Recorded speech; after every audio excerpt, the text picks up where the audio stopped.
I'm not sweating my balls off when we play that. But you know what I am doing right now, though? If I had to guess, you'd be going live? Yeah, I'm going live. And you know what happens when I go live, Joe? What happens? I roll this intro.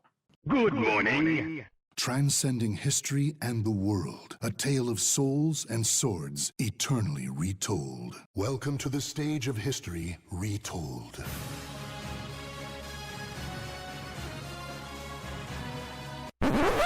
Yeah, I've been waiting for this. Check it out now. Third strike, yo. Yo, check it out now. Third strike, yo. Yo, check it out now. Welcome back Third strike, yo. to Sick and Joe After Hours. I'm your host, Sick Man. I'm your other host, not Sick Man. Seasonal allergies, Joe. What's It's up? seasonal allergies. I don't know. I think either that or my brother got me sick, but that's for later to talk about. The seasonal allergies, if you're prone to them, you're the weak link. I'm sorry, I don't make the rules. Have you ever broken a bone? No, actually. Oh, wow. Yeah, it's either seasonal allergies or my brother got me sick, and my mom's also sick too. So I think that he was also Oh, sick as so well. So I think that he might have actually gotten us sick. I have to find out. But I'm coming off of it. I was way sicker earlier this week. I was like dying. I thought I had fucking COVID because I was coughing so much, but no, I just have sniffles and the headache. It's like a common cold essentially. yeah. I mean, So- it could also just be that like back to school sickness that happens every single Yeah, because year. kids are fucking gross, and I live with a child who's in school. Yeah. Anyways, how's your week been, buddy? You know, I gotta say, I've been quite busy. Mhm. Getting back into the swing of things, actually being a productive member of society. But besides all that boring, like actually adult stuff, I mean, I got a Series S, Let's which go. I kind of just got it. I kind of just got it on impulse because I was like, I kind of literally the only reason, like my main motivator of getting the Series S at that time was playing the MGS HD collection. Mhm. So I bought that was the first thing that I bought. But then I kept going through the store and I saw all these old games that I used to play, fucking Command and Conquer 3, Yup. Midnight Club, which I have told you a lot, Yeah. about. I Hey fucking man, love I've got that game. installed on my fucking Series S as like right now. Like I was playing that like a couple months ago. Haven't deleted it. I was going through the store and I'm very confused as to why Persona 4 Arena is on there, but not Ultimax. That's what I fucking Doesn't make said. sense to me. But I got DMC4 special edition because I'm not able to run that on my PC Mhm. for some fucking reason. Because I don't know why older Capcom games have this issue, but if you're running a certain version of DirectX, it's just like, hey, we're gonna crash the game as soon as you load up. Why? Refuses to elaborate, walks away. But with that, I think I might just try DMC for the second time in my life. DMC Devil May Cry, like that one? Yeah, like Okay. reboot DMC. Okay. Because that definitive edition is on consoles, but it's not on PC. And I've heard that the definitive edition makes it better. So who knows? Yeah, and I've Who said that on the knows? podcast, you know? Who knows? I mean, I might. I don't know. That's just a maybe. But other than that, that's pretty much it. What about you? What you been up to? Where can people find you, buddy? Twitter.com/cousinnerdy. Oh, yeah. Ooh. As for me, I've done some things this week. I played through Dead Rising 3. I was supposed to play through Dead Rising 2, but my friend Manny bought it on his Series S, and he was like, "Hey Mhm. man, let's go through Dead Rising 3." And I was like, "Fuck it." And that game was so much more tolerable with another person. That game just sucks, but it was so much more fun with another person. Like Dead Rising 3 straight up just sucks. Like Dead Rising 3 billed itself as the Dead Rising with cars, and they put roadblocks every like 500 feet. Oh God. Yeah, it's bad. But I've also been playing 2 other games I've been playing. Oh, 3 technically. I played through a bit of Super Monkey Ball Banana Mania. That game's fucking fantastic. Yes. Yes. It is the best Monkey Ball. That's all you need to know. It's the best one. Go play it. It's great. I played through a bit of Nick Brawl. That game is good. It's not great. There's a lot of shit in there that is missing and not done well. But and there's some stuff in there that's done better than Smash Bros. Actually, but I'll get to that in a minute. And I also played through Life is Strange True Colors Wavelengths. So I did that this week. That was really good. Stuff. So, let's also play a little bit of Far Cry 6. A bit of Far Cry 6 because I game shared it off my friend. I game shared it off my friend. I've got some pretty harsh things to say about that game. Some pretty harsh things. But first, I'm going to do a brief aside about Monkey Ball Banana Mania. It's really good. It's all the best elements of Monkey Ball at their peak. You've got multiple playable characters like Sonic, Tails, Morgana, Kiryu, Beat from Jet Set Radio, and all of the Monkey Ball cast in their HD and SD forms as well. You get classic models for like I and Gunga and all them. It's really cool. Oh, cool. There's a lot of shit. A lot. Like, you remember how in the other Monkey Ball games the courses would have like a set amount per difficulty? Mm-hmm. That's doubled in this case. All that shit is like doubled and tripled in some cases for the whole run. So it's like, fuck, you gotta be this Monkey Ball has the steepest learning curve, and that's a good thing. I like that. That sounds pretty cool. Yeah, and it's like it is the best Monkey Ball, hands down. It's got everything. So if you haven't picked up Super Monkey Ball Banana Mania, and you're looking to pick up a game in the like next month or two, I think that's a pretty safe bet because it'll give you hours and hours of fun. It's fucking great.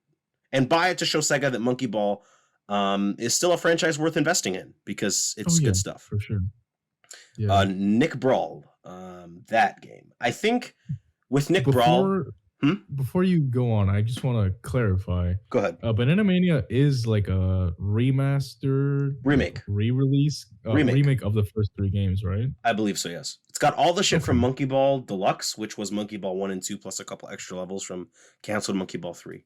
And it's got some other stuff in there as well, some completely new stages and whatnot. That's cool. It's great. So pick it up now. Now. Yeah. So, Nick Brawl. I was talking about Nick Brawl. That game is good. It's not great. I think it does a lot of stuff better than Smash Brothers. I prefer its movement system and its the control you have over your character as in Nick Brawl. But I think it lacks a lot of essential features that you need in a fighting game. No tutorial and frame data. No voice acting. And those are the 2 biggest ones. No voice acting? Yeah, no voice acting. You mean like, okay, you're talking about like during a fight, there are no, like, there's no voices? No, I mean, like, period. Fight? Oh. Like. At all. Wait, not even selecting a character. No, there's a narrator, yeah, like Nickelodeon All-Stars Brawl. But you pick a character, they don't say anything. Oh, that sounds empty. That sounds wrong. It is. And some of the stages have really annoying music, so it gets on. Glove World, I don't like that stage. The music is bad as fuck. And there's no there's no like remixes of the old theme songs for like their theme songs or whatever. Like you'd think that Danny Phantom playing in that game, when someone would pick him and like you play on a stage, the stage theme, you could either pick whether it's the stage music or Danny Phantom's music. And if you pick Danny Phantom's music, it would be like a remix of like no. You know what type of deal? No, it's just the stage themes, which are all pretty generic. Which I mean, it's not a deal breaker if you play something like Marvel 2, which doesn't have any defined character theme songs and all the music is stage themes, but all the music in this game is empty as fuck and there's no voice acting and it's like there's no tutorial and no frame data, and it's like I don't want to play that. Yeah. This game was not it like there's also the netcode is shit. Oh god. You'd think yeah, but like when I played it on like the first like 2 days, I was getting pretty shit connections. and I have an AC, and I have a LAN adapter for my Switch. So it's like, Mhm. it's not me, buddy. And it's Oh, like, you're one of the only few people, huh? yeah. I mean, it's like fucking. You'd think that the developers who were out here trying to be like community friendly and be like, oh yeah, you know, we've got wave dashing and rollback netcode and mods support, would have a fucking tutorial and frame data, but they don't. That's interesting. I think this I would have Mhm. never seen that coming. Yeah, neither could I have. I was led to believe that this would be like the second coming of platform fighters, but it's not. This game has the makings of something great. It has the makings of something that could truly compete with Smash Brothers. It could, but it's not there yet. Not at all. Hmm. Add in voice acting, some more characters. Oh my god, the characters. Bro, how do you have only 2 Ninja Turtles and April O'Neil? How is that? How? They don't even have the best Ninja Turtle. They don't have the best one. They just have fucking Leo and Mikey, and they don't have Raphael, and then they don't have the only Ninja Turtle who matters. So it's like, you know, I mean, look at me, bro. We are both based and Donnie pilled on this podcast. So Donnieville. based and Donnie pilled on this podcast, on this program. We are Donatello supporters first and foremost. You know, you have your average Ninja Turtles fan versus your average Donatello enjoyer. There's a big chasm between those two. All right. And then huge realm. And then there's no James Isaac Neutron is nowhere to be found. And neither is Now, Timmy that is Turner. weird. No, that is weird. Yeah, Timmy Turner's not in that shit either. And as much as I like Danny Phantom more than any other of Butch Hartman's properties, because Butch Hartman's a shitty person, Fairly Odd Parents is by far the more popular one, and it's just not there. So it's like, what the fuck? Yeah, dude. What happened here? It sounds like this game could have used like another maybe 6 to 8 months. I'd have in the given it oven. a half to a full year. I'd have done that. Plus they released it the day that Sora was announced for Smash Bros, which I don't know who decided at Nintendo to do that, but I feel like that stole some of the game's thunder. And then the fact that they didn't decide to move it was also bad. So I mean, fuck if you it. think about it, was it really? Because the people who were already intending on playing the game, that doesn't affect them. You They're just should like, have "Oh, hey, absolutely seen some of the Sora." reactions on twitter.com when people said, hey guys, we should probably be signal boosting Nick Brawl. You should have seen that. Hugs made a tweet. I'm gonna fuck it, bro. I'm gonna try and see if I can find this, because it was absolutely abhorrent the way that people were talking to this guy. It was disgusting. That's too, like, maybe not different audiences, but It's trying to go for the fact same that- audience, that- bro. Well, okay, because not all Smash fans are gonna go play Nick Brawl, and not all Nick Brawl players are gonna go watch the Smash announcement. No, So but I don't know. I feel like but people Nick who are Brawl already was gonna play the marketed game- to try and get in on that same market share.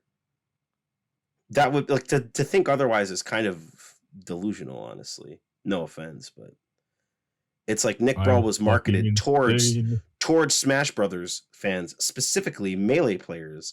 And it was when Melee players were like, hey guys, we should signal boost this game because it's good. All the other Smash fans were like, shut the fuck up. You're fucking stupid.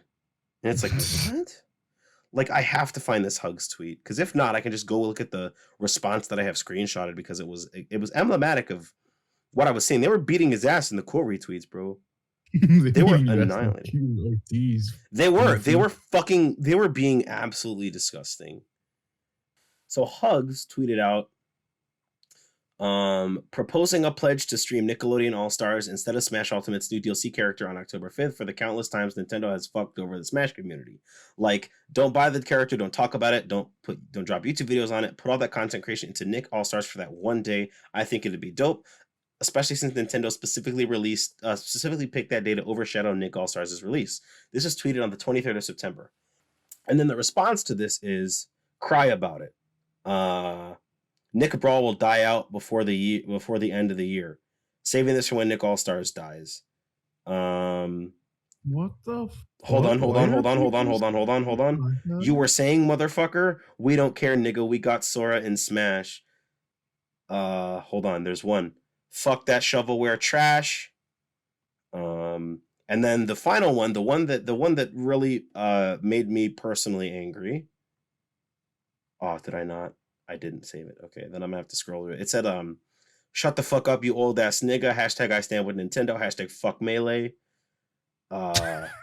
People were being really cruel to this guy. What? Yeah. Wow. What the Yeah. fuck is up with the Smash community, man? Because, like, I don't know what it is, right? One day they're like banding together and like, oh, hey, this is cool. We're all in agreement here. And then the next, they're all fighting against each other. And then this happens. And then they're all attacking that one dude. And then it's just repeated over Perhaps and over. I was naive to assume that Smash fans would be anything other than unpleasant virgins. Fuck your whore mothers, you disgusting pieces of shit. This guy is just trying to promote a game that doesn't have the biggest push behind it, you know, and Mhm. it's not gonna be as successful as Smash Brothers, obviously, you know, but it could use that sort of push from the community. Every Right. single FGC content creator got behind Virtua Fighter 5 when that game came out. And this guy's like, hey, why don't we do that same thing to Nick Brawl? And everyone's laughing at him. You know why? Because this is the Smash community. Because it's full of unpleasant little virgins who like to who are entitled to everything apparently, and don't want to fucking contribute to any other community and get mad when the FGC at large doesn't really support them. Okay, look, man. As much as I like to meme on you guys, Smash Brothers is got its own thing going on. It's got its own space. All right, and people would be willing to be nicer to you if you guys would be nicer to each other. Nintendo does not like you.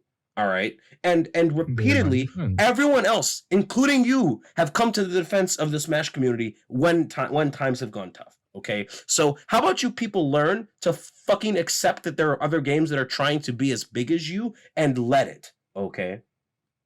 Like, what the fuck is your problem? What if, like you would never see this kind of behavior in any other community? Genuinely, you don't. There are toxic elements in the Tekken community, yes, but nowhere like this. Nowhere. You people are fucking sick. Disgusting. I never thought that it would get to this point where people were sorry, not people, but Smash gremlins were attacking others for the release of a new game. Yeah, the That's pedophiles so are fighting weird. each other. The pedophiles are fighting each other. To summarize, good would absolutely benefit from some more time in the oven. So, buy it later. Buy it later. Like on sale. Yeah, so not on sale, but like in a couple months. Even if it's still at full price. It's because it's like a $40 game. So, you know, Okay. yeah, it's not. It's yeah, that's better. yeah, it's at a good price for what it is, but that doesn't mean that it couldn't have had basic shit that's in any other fighting game, you know. So, anyways, I also played Life is Strange: True Colors, the Wavelengths DLC focused on Steph. It was pretty good. I liked it. You know, You did. yeah, You did. I did. You did. You're saying this because No we were talking about spoilers, it. but- We were talking about it. Oh, you finished? Oh, did you finish it or no? No, I only started and get too far into it. Oh man, she was fucking, bro. She was like that DLC tied into the first Life is Strange in a really good way. You need to play through it, dude. Like, I'm telling you. Not as in. Hmm? No, I'm sorry. Go on. Finish your sentence. No, you go because you're gonna ask me about that. Well, So no, just I go ahead. was just gonna ask: is it like a obnoxious kind No. of reference? Like, hey, No. it's Life is Strange 1, guys. You No. guys played that game, right? No. Okay, that's good. It's sort of like Steph is still processing what happened in Arcadia Bay. Whether that be she's processing Chloe's death or the death of everyone in town, it's up to you to decide. But she's processing it. And there's a pretty big focus on her getting over that and her coming into her own in that DLC. And there's a specific scene where it really builds up. A specific like day, because the DLC is broken up by like different days that you're working at the record store, and there's one day where it's like it's just a lot for her, you know, Mhm. because it's the anniversary of the ending of the first game, so she's really dealing with it there, you know. Right, right. So I thought that it was fan-fucking-tastic that they handled it really maturely, and I thought that it couldn't have been better, honestly. I saw someone on YouTube post their version of the scene where they had destroyed Arcadia Bay, and they were like, why you should save Chloe. And I'm like, I'm not going to watch that because I know that morally there's no justification for saving her as opposed to every other fucking person. And I think if you save Chloe as opposed to saving Arcadia Bay, you are, pardon my language, a fucking moron. So You are an actual psychopath. yeah, I think you need to not. You need to not. You need help. You can't be seen outside, please. Jesus Christ.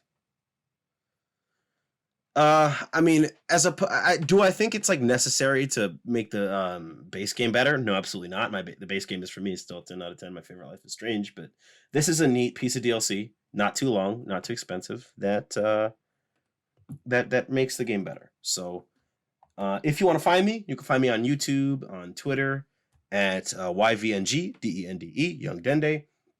Any platform, you can find me at YVNG, DENDE, Young Dende. So Sora's in Smash. Sora is in Smash, huh? What do you think?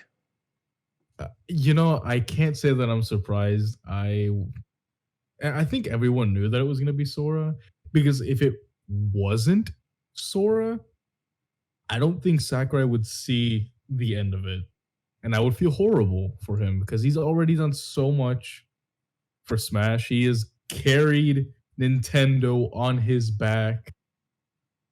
So I would have really been surprised if it wasn't Sora. I think it was just a matter of time. As for him actually being in the game, I'm indifferent about it. Yep. I'm not the biggest fan of Kingdom Hearts. I played it. I played 1, 2, fucking Birth by Sleep, and 3. Those are the only ones that I've played.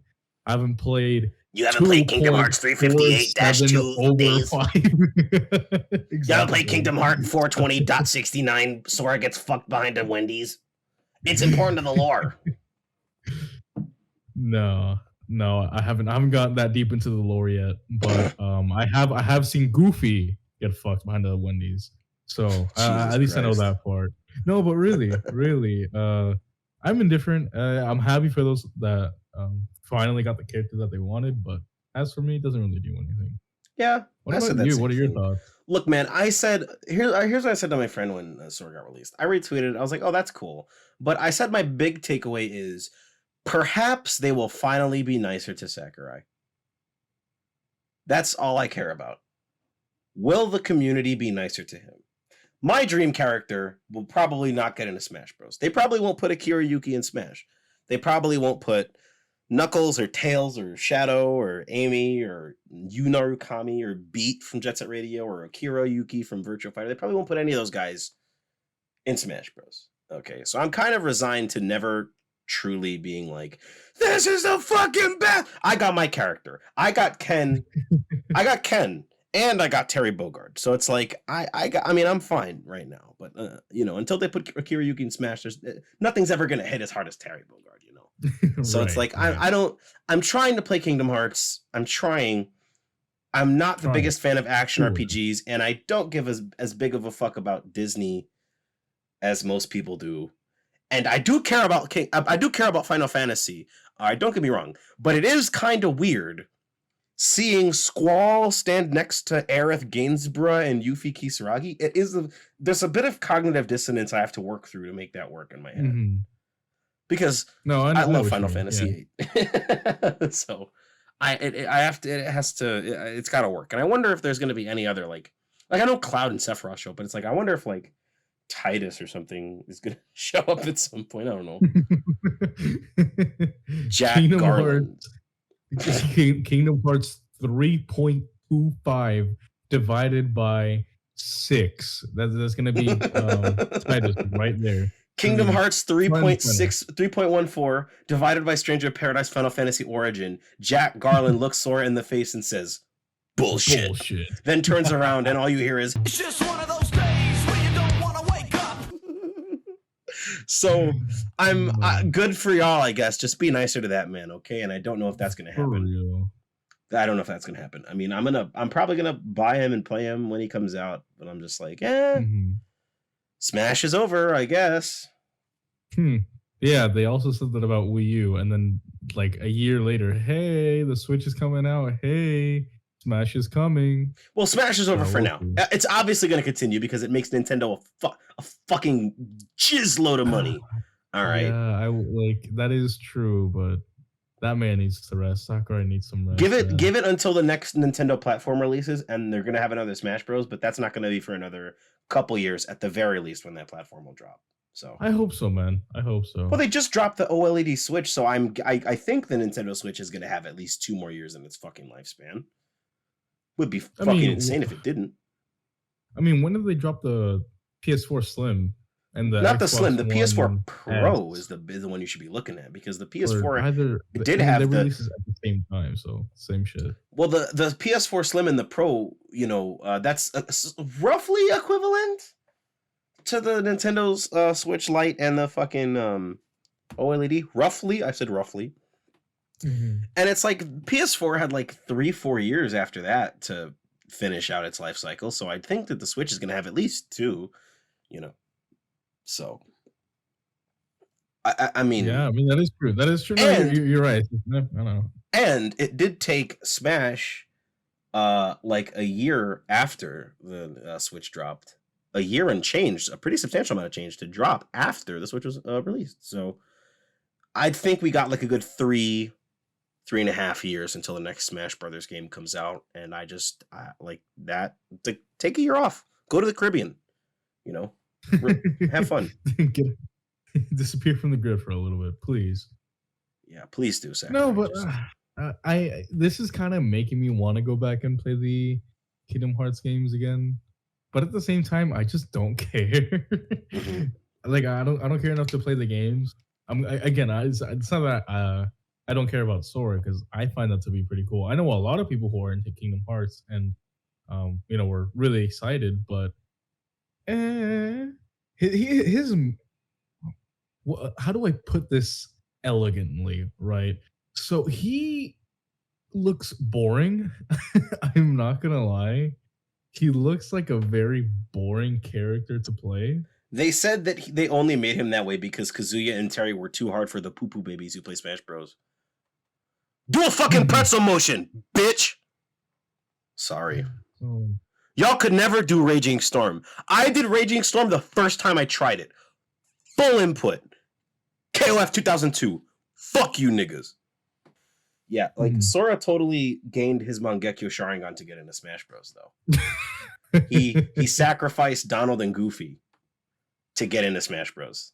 It's just him, no Kairi, no funny. They put Riku in the background as like the stage. So it's so funny how they cucked it's so funny how they cucked 3 of pretty important characters. He said no. I mean, I understand Donald and Goofy, don't want to pay those Disney bucks, but what the fuck was wrong with Kairi? Yeah, no Kairi?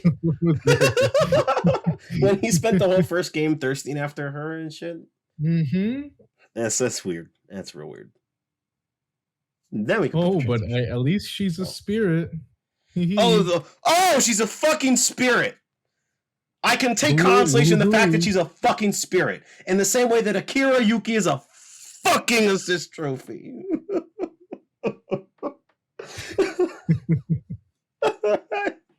Okay, pal. I just want to see a 12-year-old playing as like Kirby, and I want to do the Tetsuzanko and knock him off and kill him and laugh in his fucking face. It's okay. Cry if you need to. It's okay.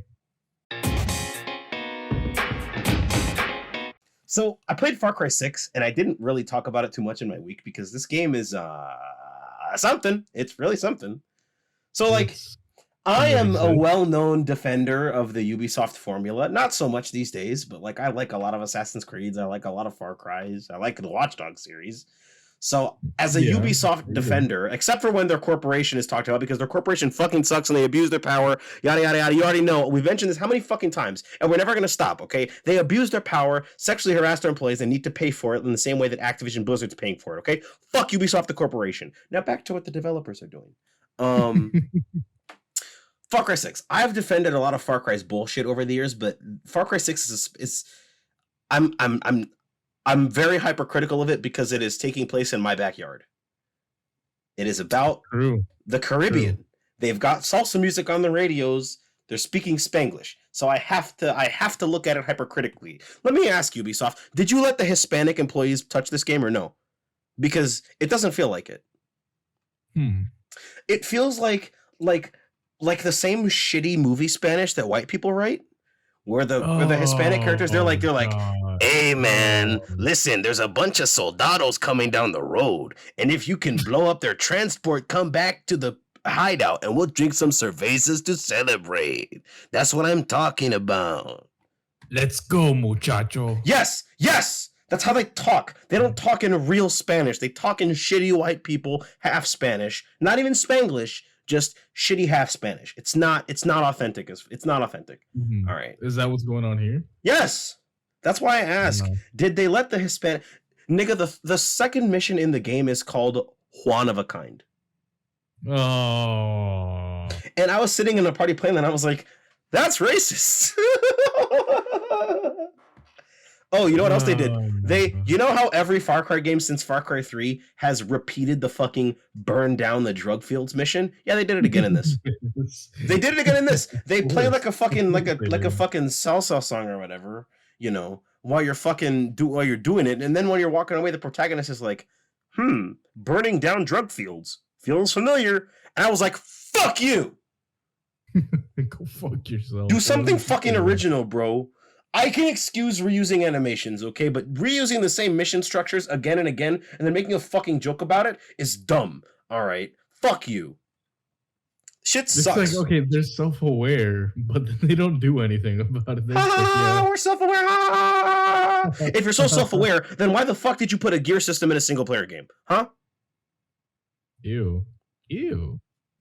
Far Cry 5 had so much good customization where you could change your whole outfit, and now there's stats on your outfits. Now there's an objectively good loadout. There's an objective best loadout now. No using the guns you want to. You want to use an MP5 and an LMG? Too bad. Those don't have the right attachments with the right stat buffs on it. It is Destiny's gear system in a fucking single-player game. Why is every single game nowadays adapting like a loot system or a gear system? Because Joe, because you keep playing Destiny. You personally, if you stopped playing forever, they would stop doing this, okay? See, you say that. Then look at Avengers. Avengers is still popping off some fucking how. I wish I could go back in time and like and tell Theodore J. Kaczynski that they were doing some bad shit at the Bungie offices, so that he would send them a letter and we wouldn't have loot systems in games anymore. I'm just kidding, of course. I don't actually believe that. It's just a joke. But I'm just annoyed that loot systems that prevent me from looking and playing how I want to keep getting put in games. They keep doing it. They have an ultimate weapon system now where you have to where the weapons have to cool down. After the cooldown, you can pop an ultimate. It's it's a fucking super. Okay. Yeah, like it's a fucking super. It is Destiny and Overwatch bringing the Far Cry franchise behind a Buffalo Wild Wings, then double penetrating it against its will. And this happened in Texas, so Far Cry couldn't get an abortion, you know, and then just shat this fucking thing out of its birth hole. And now here we have Far Cry 6. I knew it was bad when I booted up the game and the first fucking screen that I found as soon as I paused it was a fucking advertisement for fucking skin packs. Spend 600 in-game Far Cry points to look like Altair. Hurdy-durdy-dur. Fuck you, game. Fuck you. No, dude. Didn't Assassin's Creed also do that? Yep, they started doing that with Assassin's Creed Origins, and people complained about it then. But clearly, they made enough money by doing it to keep fucking doing it. Okay, and I fucking hate Far Cry 6, man. And I set out to ask myself when I played it, is this game really the most cringy, pandering shit, or am I just cynical? But when you pet the crocodile, you get an achievement called @Can You Pet the Croc, and I wanted to fucking kill myself. No, you're lying. You're Nope. fucking lying. I have the achievement in my library. I fucking hate this game. I fucking hate this game, dude. Ow. Ow. Are you flagellating yourself right now? I'm smacking my head against my desk. This is so horrible. Okay, because I'm not huge into Far Cry. Last one I played was 4. Yeah, 4. Mm-hmm. So like I don't really care much about it. I know that it exists and I played it before, but I'm not following it still. And I enjoyed my time with it. I just didn't get 5 because at launch it was kind of bad. Mm-hmm. Oh, it's real. Yep. It's real. Okay. Anyways, you were saying? But it's just sad. Like I don't like to shit on a game that doesn't deserve it. Because I mean, there are some genuinely good games that people enjoy that I don't. Yeah. So yeah, I'm not gonna go out of my way to say this game's shit. This game sucks. I don't know how anyone plays it because obviously it has a following. People like it. But Far Cry, dude. Well, I mean, like if you played Far Cry 5, I don't know. like Far Cry 5 had microtransactions too, but that game also doled out the microtransaction currency enough to where I never bought them at all. Yeah. Like you could like find like a safe that would like regenerate. You can go get them, and like it was everywhere. It would restock on New Game Plus. So I was like, oh shit, you just keep doing that, I was like, great, thank you. And then this game is just like, I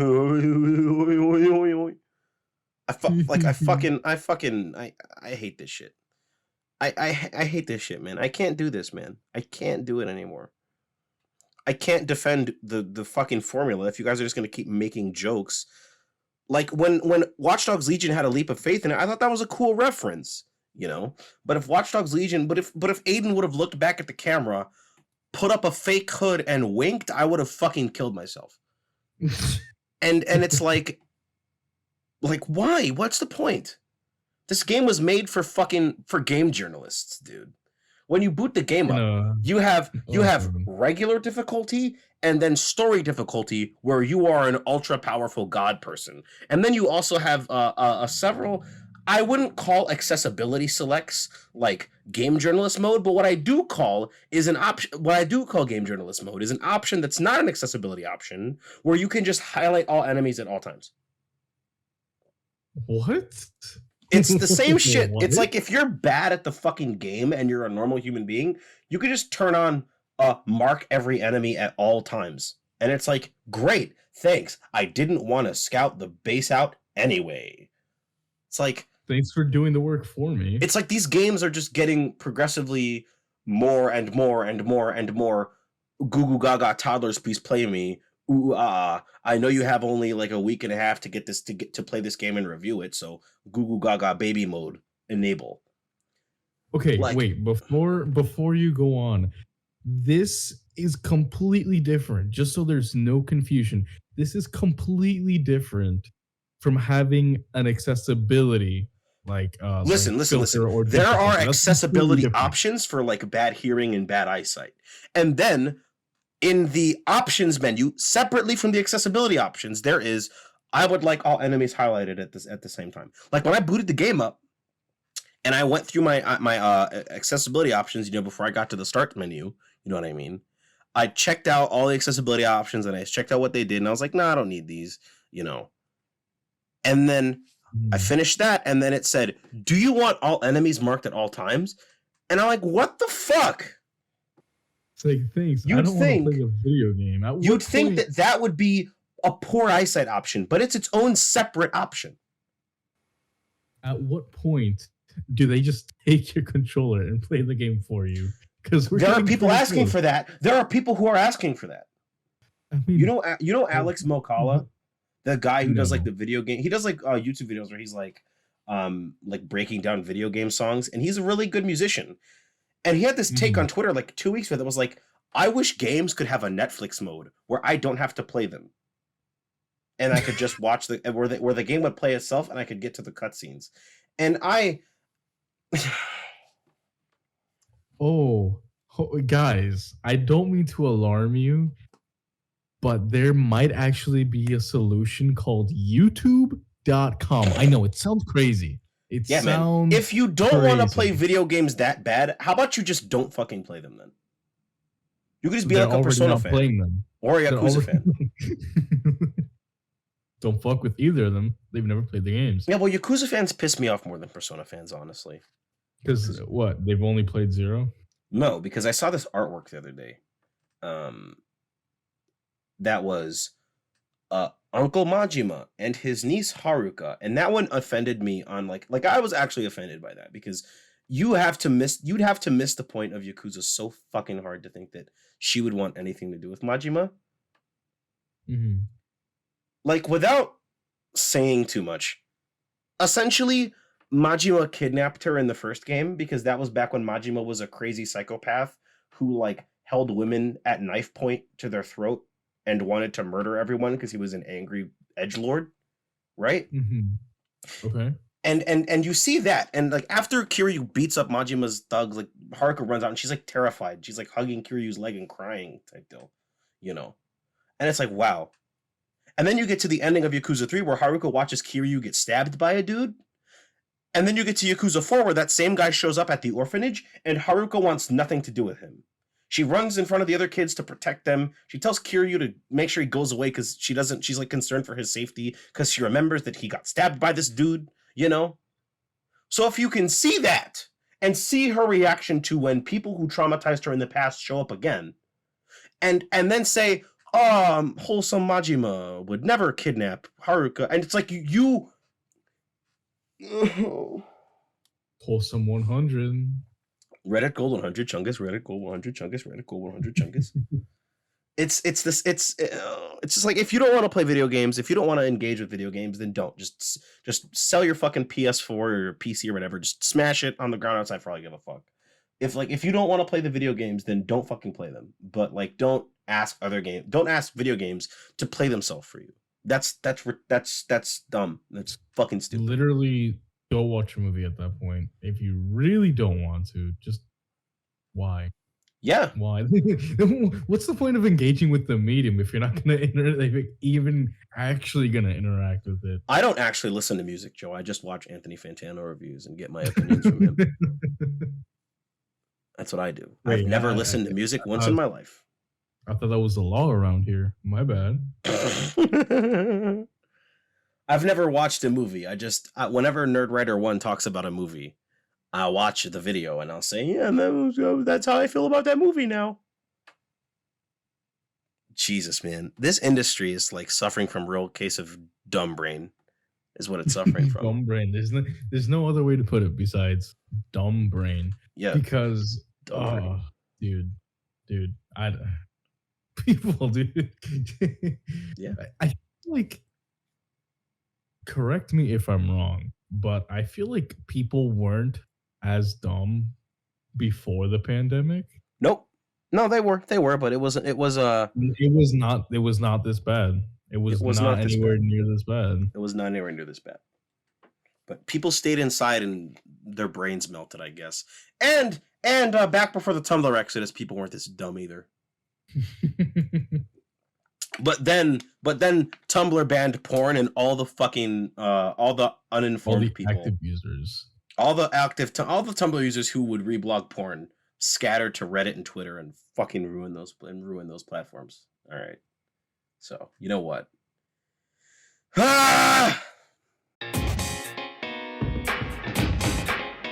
So I have the inside scoop over at Capcom, and my contact told me that that they were cutting together this trailer. They had some ideas rolling around between them and the trailer house, and then someone, I don't know how, I think they meant to send it to somebody in their family, accidentally sent this video. And so I cry sometimes when I'm lying in bed.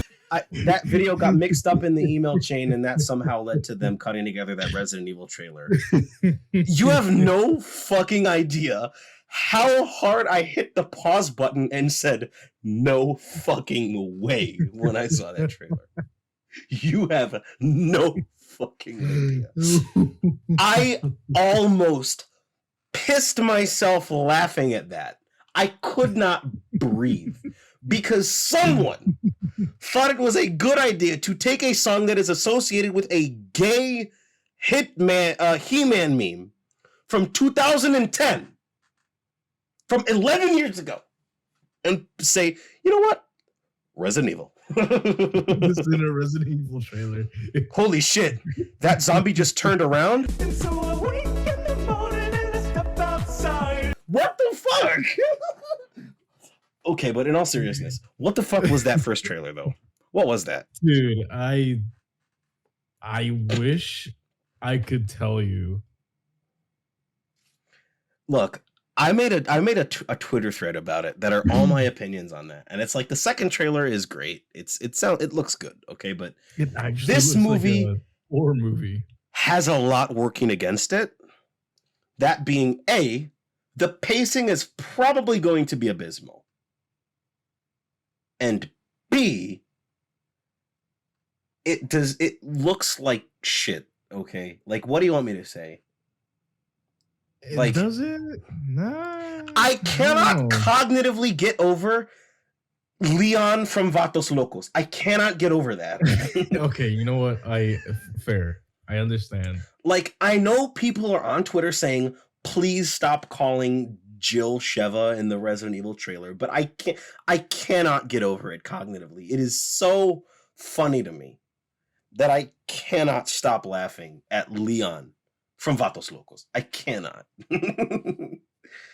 It looks like a porn parody. All right. Like the cosplays are close enough, but just off enough to be like, I could see these actors pulling their titties and dicks out and fucking. Like halfway through the movie and just start raw dogging. Oh no, you are almost a Jill sandwich.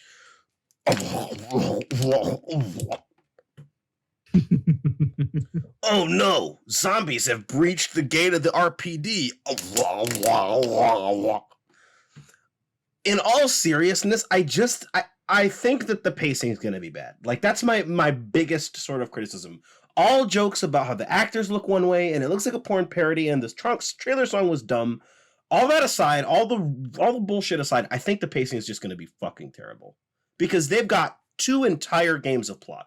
And if this movie is going to be at max like 3 hours, condensing the whole plot of RE1 and 2 into an hour and a half segments, plus like an introduction, is you are going to have to cut out a lot. Yeah, that's not happening. So it's like, is there going to be more RE1? Is there going to be more RE2? What's going to be not in it versus what's going to be in it? And it's like, what if you guys just didn't do this? What if it just didn't happen and we just got like a pair of fella like kind of thing? Fellas in Raccoon City. Hey there, Jeeves the Robot Butler here. For context, Parofella 4, Fellas in Inaba, is a pornographic parody of Persona 4 that is infamous for its decent cosplays for the female characters, ugly bastard Netorare male characters, and overall weird production value. I mean, it's weird seeing Chie get absolutely manhandled and spludged on, Naoto getting all manner of things put in all manner of places, and so on. Anyways, back to the podcast, and remember, drink water. Look. I'm willing to forgive this movie if there's an end credit scene where they say that there's a woman named Alice. I'm gonna forgive the movie if they put it in Alice cameo, okay? I will take an actual porn parody at that point. But at the end they'll say, and then it just shows Alice or something. I'll take it at that point. Fuck it. But No pun intended. but Pero Evil 4, Fellas in Raccoon City just doesn't look like it's gonna be great. It looks like it's gonna be a 6 out of 10, honestly. I guess we'll see. Because I know that the other Resident Evil movies not great, and I don't expect this one to be any better. But I don't know. We'll see. We'll see. Because it does look like it has good production value, at least high production value. It does. But just the actual premise is I can't get behind it. I don't know. This is something bothers me, and I can't put my finger on what it is. Mm-hmm. But just something feels wrong. Something I feel like halfway through the movie, it's gonna click and be like, so it is shit. For me, it's like I'm getting thrown off by the fact that Chris is interacting with Claire, because in my mind, he was gone for like all of RE2 because he was off fucking around setting up the plot of Code Veronica.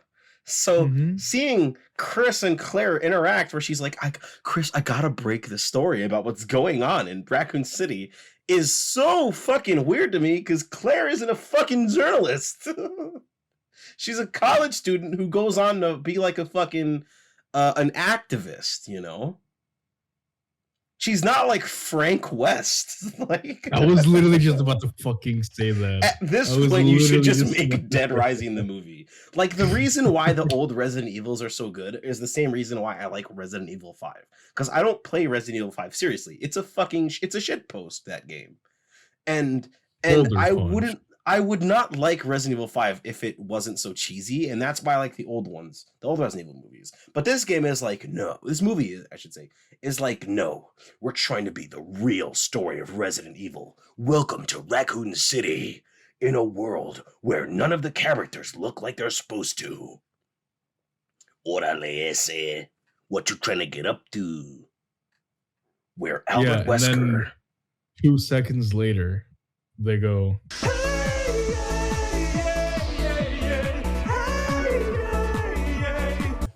So, you know, we'll see. We'll see. In the realm of good video game adaptations, though, Shenmue the animation. That looks good. Let me tell you, as a Shenmue fan, there are 5 of us, and we meet on Wednesdays, and there's free t-shirts and buffalo wings.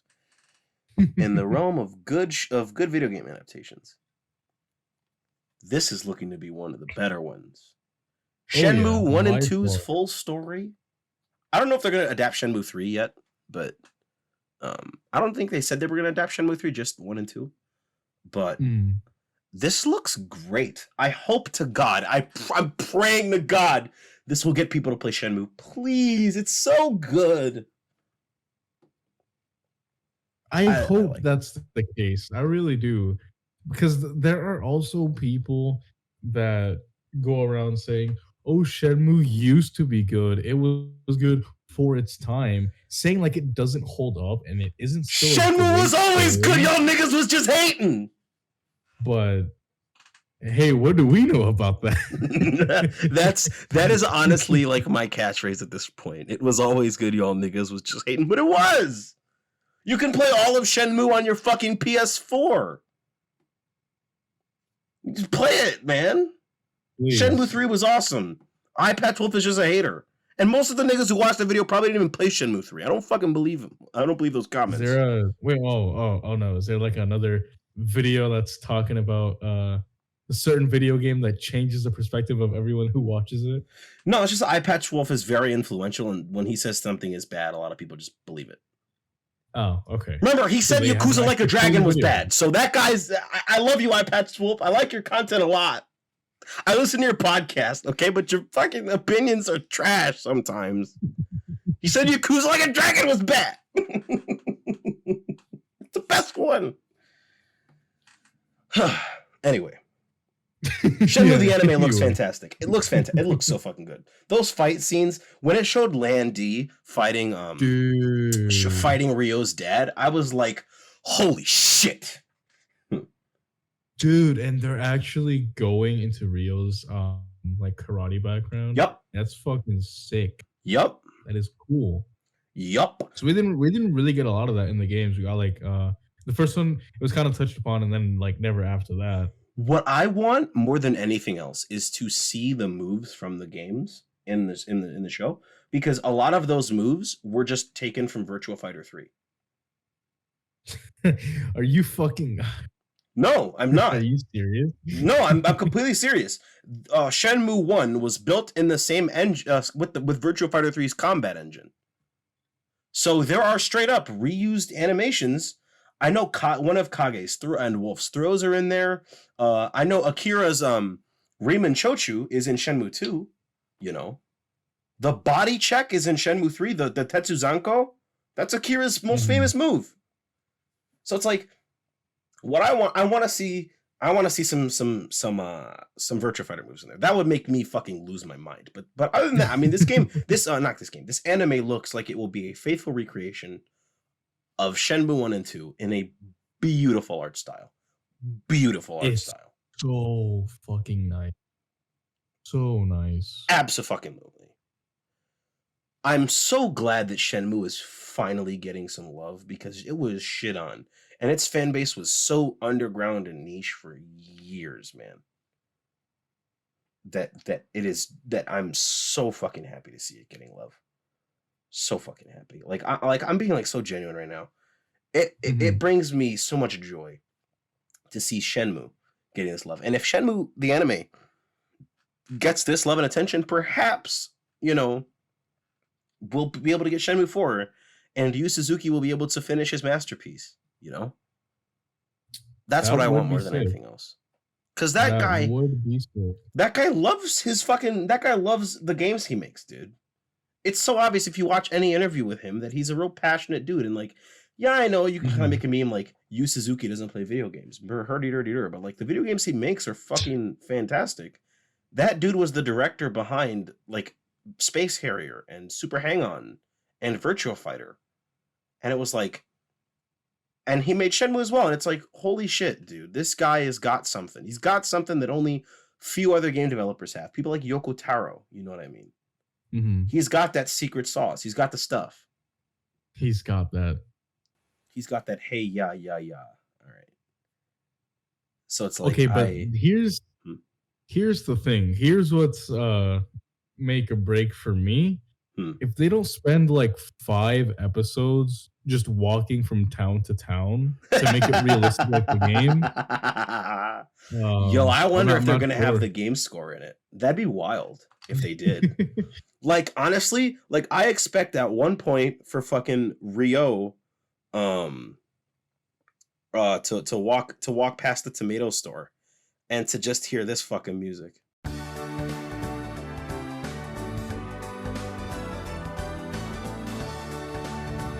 Need that. I need that in my life. I need that Gok Shenmue 3000 in my life that Ryo never got because he was like asexual or something and never in his life thought about fucking Nozomi for some fucking reason. So for some reason.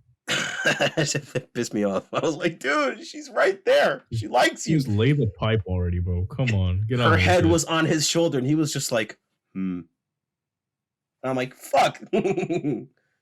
I can't even lie though. I be that oblivious sometimes. I'm not even. I'm just an oblivious ass nigga. I'd be like, she's not sending me the right signs. At least go for it. At least ask, you know. But I think overall, this is a benefit to Shenmue fans. Absolutely. And like I said, I pray that this pushes people to play the games. And I know that Shenmue's not for everybody. It's got some real weird, janky ass shit in it, and it's, you know, it's an old ass fucking game, but it is accessible, very accessible. So you have nothing to lose by trying it out. And if you want to get into it before the anime starts, it's pretty inexpensive to get at least Shenmue 1 and 2 because that's what's going to be covered in the anime. So please do. Do you know if the anime is gonna be only covered on Adult Swim? It's Adult Swim plus Crunchyroll. Oh, okay. They said that at the end of the trailer, an Adult Swim plus Crunchyroll, an Adult Swim plus Crunchyroll joint is what they said. It's like, fuck, who's directing this shit? Spike Lee? So I'm so fucking ready, dude. I gotta say, what's up? No, I just looked up Shenmue anime, and I'm like, it's got a decent amount of views, like 62,000 on Adult Swim and 77,000 on Crunchyroll. And I'm just looking through. That's pretty good. It's pretty good. But seeing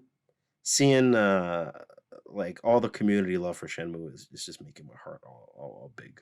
That's what you love to see. That's what you love to see. This is what I need. What were you gonna say though, Joe? No, I was just gonna make another joke and say that if we don't get the forklift scene, oh my fucking god, we don't get real working at the docks. But the animation style, I know that you had already mentioned it, but the animation style, if they're able to, because you know how sometimes they just be showing off like these hella nice looking fights, and like just to be like, hey, this is really good, come watch it, and then like 90% of them end up being shit. I really hope that isn't the case. They only showed the rat fight in this trailer, looks like. Yeah, you know what I'm talking about, right? The fucking the rat fight from part 4.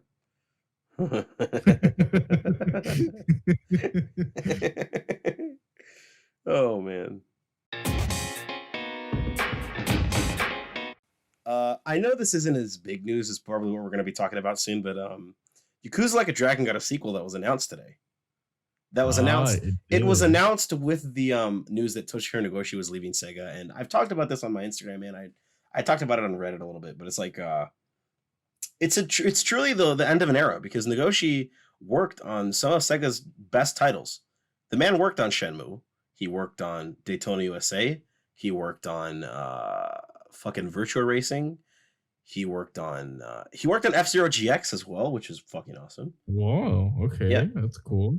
He worked on Super Monkey Ball, and he obviously worked on Yakuza, which I have personal attachments to pretty much all those games I mentioned, except for maybe F-Zero GX. But the man is a living legend, and to see him depart this company that he had a hand in changing, it's kind of sad, truly. But you know what? I wish him good tides in the rest of his career, and I hope to God he doesn't go work for that scumbag Chinese company that offered him a job. So Tencent? I think it was Tencent, but I don't think it was at the same time. I wouldn't be able to tell you. I just know that it was a company that has been that has had a shady past. Yeah, I remember seeing that during the summertime. Like it was in discussion, like in negotiations or something, but it's kind of sad seeing that happen. I've only played a few of those games that you've mentioned, Shenmue being one of them, obviously, and Yakuza. But man, that's sad. That's really sad. Yeah, I hope that it's not that company, and if it's not, then good luck to you, Nagoshi. You've changed. I mean, you've changed a lot of people's lives, dude. So, but with that, it was announced that Yakuza Like a Dragon sequel is currently in development as we speak, which is if you don't look at the podcast logo, you might not understand how much I like Yakuza Like a Dragon. If you don't look at my YouTube channel, you might not understand how much I like Yakuza and Yakuza Like a Dragon. But that is insane fucking news. Thank you for confirming it. I mean, we all knew it was coming, but still, to say it, for it to come from the horse's mouth is something different. All right. Yes, Ichiban's story will continue. That's what we need. That's what I need. They said maybe at the in like 6 months to a year, which is nuts. What? That's insane. Joe, trust me, man. You do not know how insane the turnaround in these games is. They reuse a lot of assets, and I do not care. They do, and I don't care, because these games are quality and they pump them out. These games are surprisingly annual. Like Yakuza fucking like 2005 there's Yakuza 1, 2006 there's Yakuza 2, fucking 2007. I think that's when Kenzan came out. 2008. That's when Yakuza 3 came out. Like it's surprisingly annual. This shit they pump these out like every year or two. So it's like, thanks. Appreciate you. So just No, to know that it's coming is something else entirely. I don't know. It's just you're saying that that it's it's not really a big surprise to see this come out like this soon. It's not. But to me, right, I look at the scope of these games, and the scope is pretty fucking big. I gotta say, from what I know, it's not like I don't know, another yearly title like Call of Duty, or not so much anymore, but Assassin's Creed, or just another yearly title. Where those they're fundamentally the same thing.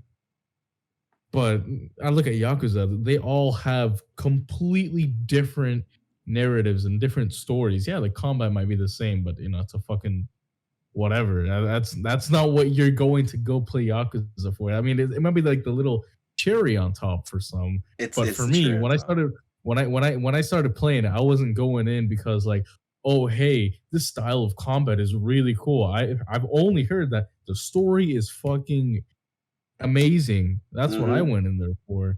So to seeing the scope of these games and seeing them pumped out like relatively speaking, year after year, that's so I don't know. That sounds weird. That sounds weird. You'd think that there'd be like a horrible work culture there, but to my knowledge, there's not. Because they just reuse a lot of assets, dude. That's it.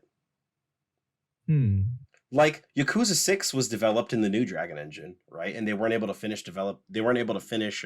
remodeling Kamurocho for Yakuza 6.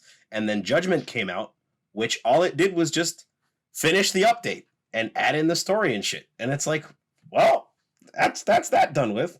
Then Yakuza Kiwami 2 comes out, and it just changes a little bit of the map, and then it puts the Sotenbori map into the Dragon Engine, which probably didn't require as much. I mean, the map was changed a little bit, but it's like, there it is. It's just a lot of assets get reused. That's their secret, is they reuse a lot of assets and no one cares. Well, apparently Twitter does. Nope. Those fucking dumbass Twitter goblins who were complaining about the boat animation, they could never complain about the Yakuza series, because all of the Yakuza fans just say, yes, and? Yeah, well, I'm waiting for the problem here. Yeah, like, I've never met a single person who's like, oh, they reused the assets. And it's like, welp. I saw someone complain about that once, actually, but it's like that person was had kind of some pretty bad takes. So it's like, whatever. It was like people don't care that Yakuza that Lost Judgment has the same Kamurocho map from Judgment, has all the same maps from Yakuza Like a Dragon. No one cares. No one cares. They put like Yakuza like Lost Judgment has all the same fucking shit that in Ijincho that Yakuza Like a Dragon had in it, plus a little bit more. That's it. They just keep adding a little bit more every time, and people are just like, "Yep, keep making these games. They're great." Because people love them. Yeah. Tell me how people love them, Joe. Tell me about it. And this is gonna be a another turn-based, right? Because they had said that Yakuza is gonna be a turn-based game from now on. Yeah. So the mainline games, the ones that are called Yakuza, are going to be turn-based, and then the side games, which are going to be the Judgment games, or if they're ever going to continue those, whatever they're going to be called after this, are going to be the brawler games. So it's like you're literally getting like 2 games for the price for just getting 2 separate games. Yakuza's split in half now, and I'm like, great, because Yakuza Like a Dragon was fantastic. It's fucking great. It's the best one. All right, and it's like, you don't get it, man. They made that game turn-based in like 8 months. Completely reinvented the gameplay system in like 8 months or some shit. They released an April Fool's trailer, and people reacted to it so well that they were like, you know what? Let's make it fucking turn-based. And they did. Wow. Wow. I've never seen a dev just be like, oh, you know what? Fuck it. Just leave that in there.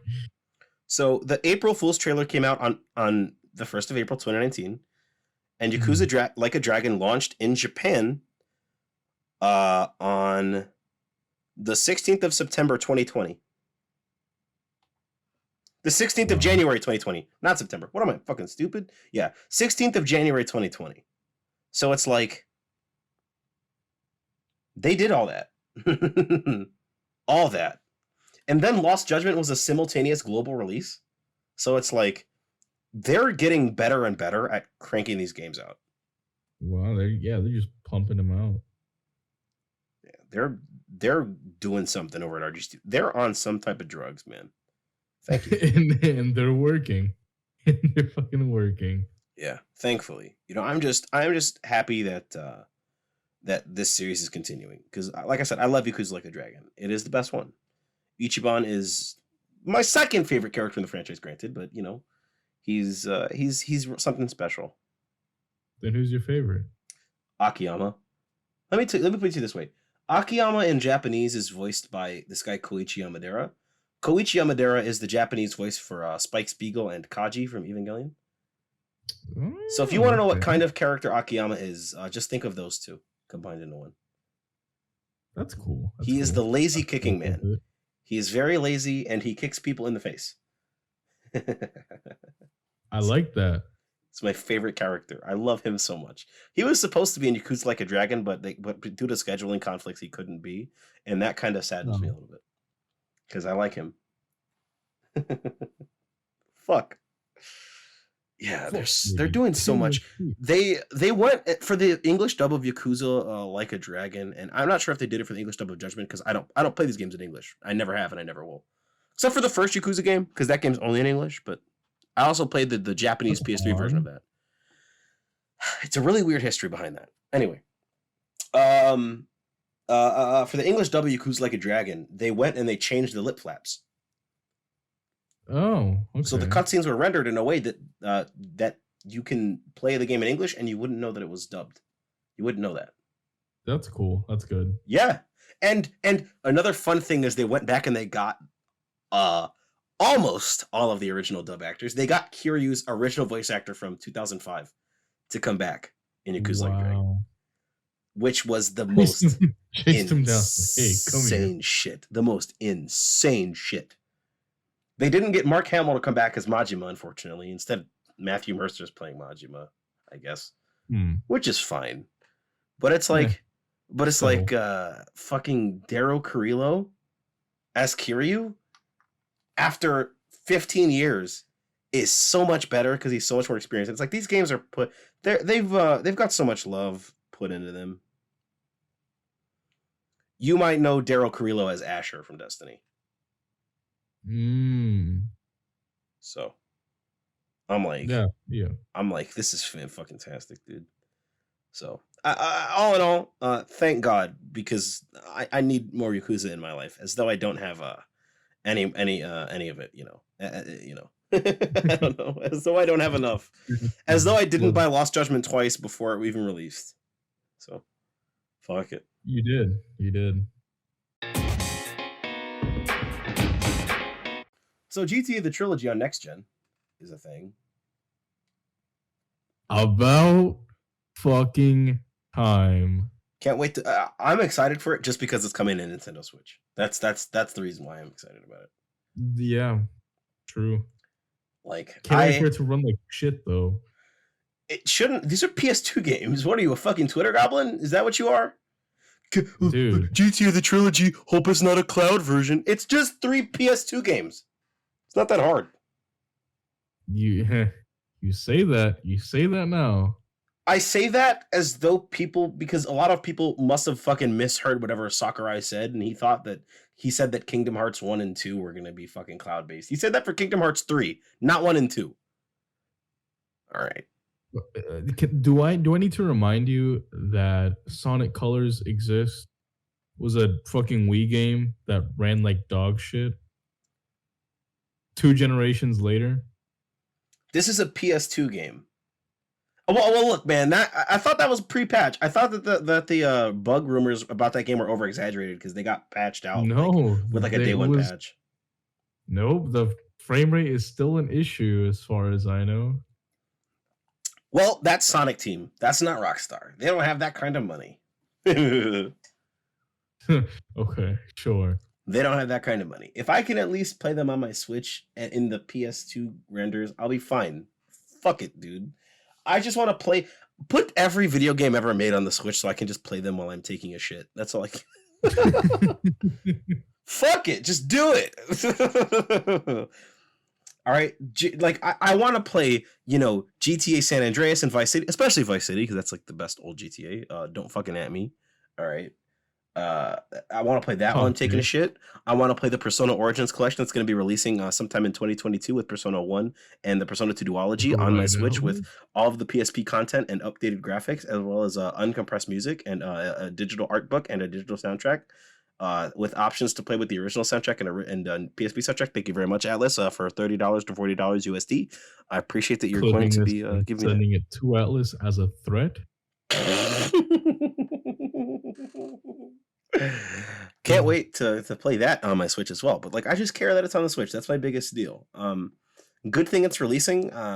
Rockstar was being so quiet about the GTA 3 10th anniversary news for so fucking long. 20th anniversary news for so fucking long that people thought they weren't going to do anything. But I mean, this is good news. And plus, it's coming to the Switch. So I guess Nintendo doesn't really care about violence and sex no more. I mean, Bayonetta 2 is a Wii U exclusive, but you know what I mean. Like, we all know they haven't for a while. Not since they lost the market lead. They haven't cared about that kind of thing. So, yeah, true. Finally. Thank you guys for saying it's coming out, because I was getting very tired of GTA YouTubers making the same fucking video over and over and over again for the past couple months. Clickbait shit. Jesus Christ. Is GTA the trilogy real? Leaked. And it's like, for a month, that was all they were doing. I hate GTA YouTubers. They're the worst. They've been the worst ever since GTA 5 released, dude. Yeah, well, it's like GTA YouTubers, and to some extent Mutahar, even though I like Mutahar, don't understand that game development takes a lot of time, especially nowadays when game development costs infinitely more. People are forgetting the fact that it took Red Dead Redemption 8 years to come out. Red Dead Redemption 2, 8 years to come out. And that was after GTA 5 and Max Payne 3 also came out. It took 5 years after that as well. So it's like, it's almost like Rockstar puts a lot of work into their games. And complain all you want about the fucking third re-release of GTA 5, but hey man, if this is going to make GTA 6 better by giving it the funds needed, then take my fucking money, bro. I just want GTA 6 to be good.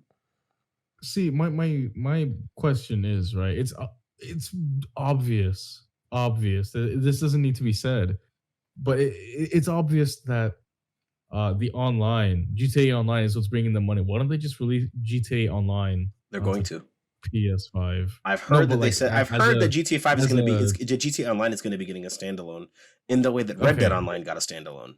So yeah, because it's about fucking time. I don't think anyone's buying a PS5 version of GTA 5 just for the story. Like, no one is. No one is. But like Red Dead Online got a $5 standalone version. You could just pay $5 instead of having and pay the other $55 to get the fucking story mode. So it's like, I wouldn't be surprised at all if GTA Online gets a standalone. And honestly, I think that's the better option. Honestly, just let GTA Online be like an online fucking MMO. All right, and then just let the other GTA games just be the campaigns. That's fine by me. Just put the Liberty City map in there. Put the GTA 6 map in there. You're good. That's all I gotta do. Because like there's absolutely no need at this point, right? Because the online is what's needing the most support, right? I don't think anyone at Rockstar is freaking out because there's some bug that's happening in the campaign mode. No, the single player needed support. It needed support, and they just didn't get it. So how so? Because it is fucking bad. Like, I don't know. GTA 5 story is nowhere near as quality as GTA 4 story.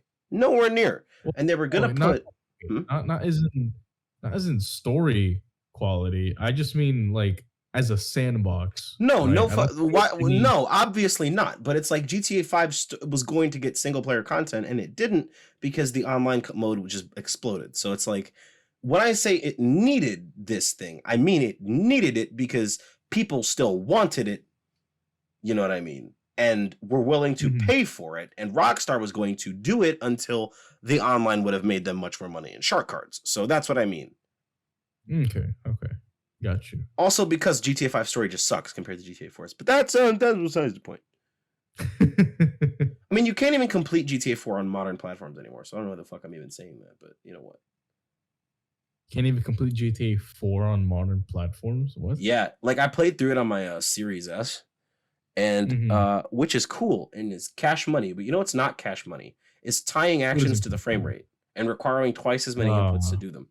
So GTA 4 is almost impossible to complete on Series S. I am stuck on the last mission because I can't tap the A button that fast, and I don't have a controller with auto fire, and I'm not going to buy one just for that game. So for that one scenario, and then return it. yeah, I'm not going to do that. So GTA 4 can't even finish it these days, but that's fine. It's still a better game than GTA 5 is, but that's all me. I mean, I think every aspect of GTA 4 is better than GTA 5, but you know, trust me, I put like 1,000+ hours. I think I put 2,000+ hours into GTA Online, so I think I have enough ground to say that.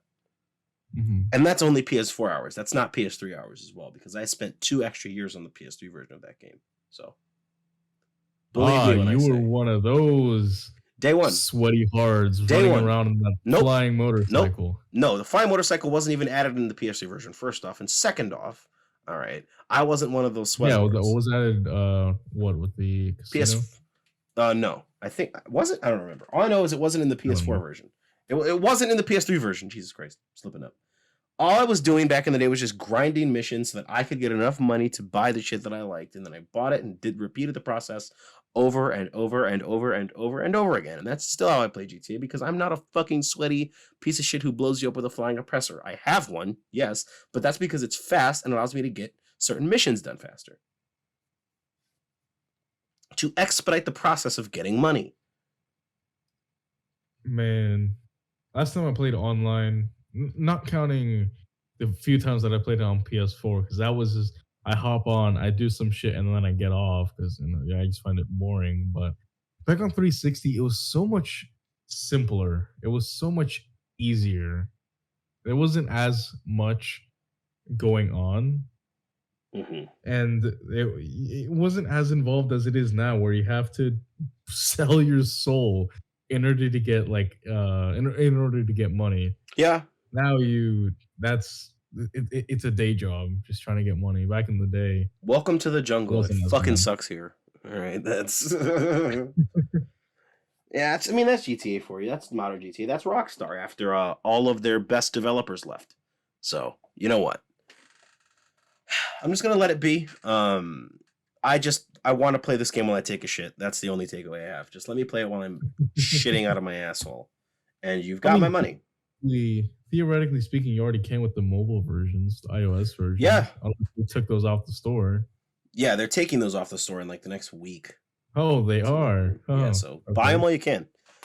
So I think, I mean, I know they said that they were taking off the the current versions on all the stores, and I wonder if they're Mhm. going to be taking off the PS2 classics. I wonder if they're going to be allowed to do that. Is that not what it's referring to? Probably, but I wonder if that's the one they're talking about, or if they're just talking Hmm. about the versions that are currently on the Rockstar launcher and on Steam. I wonder if that's what they're talking about, but I don't know. Oh, I wouldn't be surprised if they did, but I feel like PS2 classics are kind of bloated right now anyway. Like I why said, do you say that? Like I said, no one fucking wants to play Fatal Fury Battle Archives Volume 2. No one fucking does, okay? But I mean, like, there's a lot of good Rockstar games on PS2 Classics anyway. Like, they got The Warriors on there for some fucking reason, Wow. which is a fucking underrated title in the first place, all right? The Warriors is fantastic. Have you played The Oh, Warriors? I've heard of it, but Have you seen the not played it film? myself. I did not know that was a movie. No. What? Mm. Did I just commit blasphemy? I'm very The Warriors confused. is one of the greatest cult classic films ever released. Warriors, come out to play. Oh, yeah, I've heard that before. And of course, because that phrase has permeated pop culture, because that movie is so fucking good. Oh, now that we're on It's the not, topic, fuck. rest in peace, Thief. What happened to Thief? Or not Thief. Wasn't that one fucking game that was revealed, that Rockstar revealed back in the 360 days, the PS3 days, during that Agent? console generation? Yeah, that one. I don't know why I just That thought game of has been Thief. dead for fucking years, dude. I know, but they officially removed it from like their like game like catalog on their page. No, I saw Thief on Steam, and that's the one that came to my head. Oh. But yeah, they officially removed it from their catalog. So rest in peace to that. Well, We heard like nothing of it. We know nothing of it. We that still game was don't know anything canceled of it. internally years ago. I don't give a shit. Didn't even see the light of day. If you would have told me that in 2015, I would have been fucking upset. But no, I don't. No, that game's been gone for a long fucking time.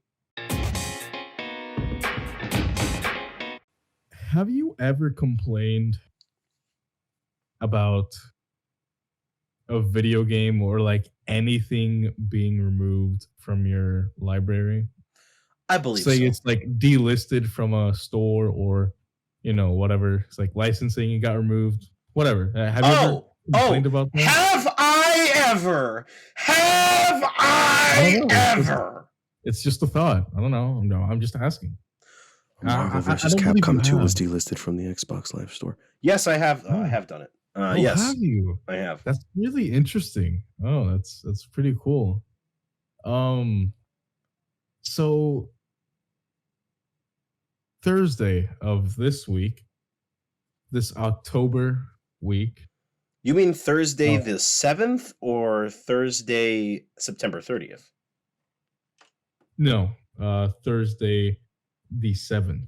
Okay, so yesterday. October 2021. Bungie struck again. What'd they do? So last year they introduced a thing called the Destiny Content Vault. I think I might have mentioned it before. Yes, you did on the second episode, I believe. Episode number 2. Yeah. So it's like, oh, they're just putting stuff in there and then putting it back out, right? So they announced the second wave of the Destiny Content Vault, put the stuff that's being put in the vault, and this time around, it's the Forsaken campaign. Now, for me, who has put several thousand hours into the game, I have gotten my fair share of Forsaken. I don't think I have touched that campaign in actual years. I've done it multiple times on all of my characters. I don't care for it. Like, it's a thing that exists, right? But then people go out here and complain that, oh, I didn't get a chance to play the Forsaken campaign. Why are you guys removing it? Fuck you, Bungie. Mind you, the campaign has been out for 3 years. So, there's that. So yeah, they announced that they're vaulting the Forsaken campaign along with a destination called the Tangled Shore, which people are also complaining about that being sunset. But destinations have been free since Shadowkeep, which has been 2 years, 2.5 years, give or take. Well, yeah, closer to 2 years. But besides the point, a whole destination is being vaulted, and that's the only thing. They are keeping the raid that came with Forsaken. They are keeping the dungeon that came with Forsaken, and they are keeping the second location known as the Dreaming City that came with Forsaken. Nowadays, I think it's priced at around, I think $15 or $20. I haven't checked. On sale, it's probably like $5. So for the sake of this, let's just say that it's $15, right? Mm-hmm. I, back in the day when it first came out, paid $40 for it. And I would say I got my money's worth. I mean, shit, I played that game. I think that's been my favorite year of Destiny, like ever. The second year of Destiny 2, because that was back when it was actually enjoyable, but yeah, Bungie announced this and people are upset. I have two things to say about this, and they're both kind of on opposite ends, because I understand why people are upset. Like, imagine if you woke up one day and I don't know how I could put this into context for you, but like a stupid fucking example. Like in what is your least played fighting game? What do you say? Ooh, fuck. Um, Well, okay, you mean maybe like a not your least played, series? but your least favorite. Like what is a fighting game that you just don't like? Blaze Blue. Okay, imagine if fucking they went out, the Blaze Blue developers, is it Arxis Arxis. that develops Yes. these games? Yeah. Yes. Imagine if Arxis came out and said, "Hey, we're removing these characters from the game because no one plays them." That's Thumbs up. retarded. That's bad. I should say. I shouldn't Yeah. say the R word. So that's essentially what's going on here. Except it's not the same scenario because fighting games are you interact with a fighting game different than you do with a shooting game. But I guess that's like a way to put it into perspective. They're removing a campaign that essentially no one played anymore, Mhm. and that no one like everyone's kind of sick and tired of it. At least the people that I talk to, that I have asked about it, they're kind of sick and tired of it. Um, Along with the destination. The destination that they're putting away into the Destiny content vault is literally only used for a strike, which is like a mini dungeon, and resources. Like to get there's a vendor that sells resources to you, like I don't know, like gunsmith materials or legendary shards, whatever, what fucking ever. So that's the only reason that those places are used. But then I completely understand. I paid $40 for this, and it's just being taken away from me for no reason other than, ooh, we don't want the game to get too big, as if it's not already 100 gigabytes. Yeah, right. That is bloat the fucking game. stupid. That is fucking stupid.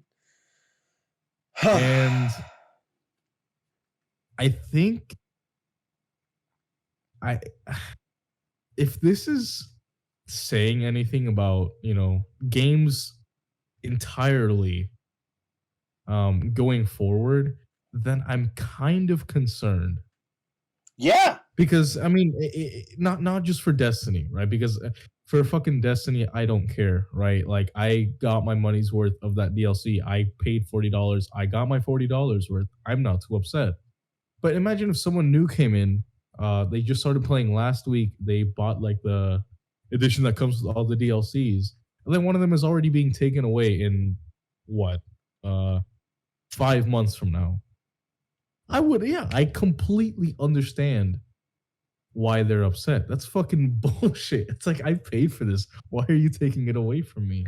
I think I said this last time we talked about the Destiny 2 content vault, but like, y'all should have just made the third fucking game already. Like, why the fuck would you fucking vault the fucking content that people paid for without any way for them to get it back? What are you fucking stupid? Just make Destiny fucking 3. Like, what the fuck? See, you would think that they would take the logical route, right? But no. It's Bungie we're talking about after all. Funnily enough, I don't play a lot of PvP. It just doesn't appeal to me. I will say it's fun on occasion because it kind of reminds me of Quake in a way. It's like I can see that. I played a lot of Crucible when I played Destiny. But most of the time it's not very fun.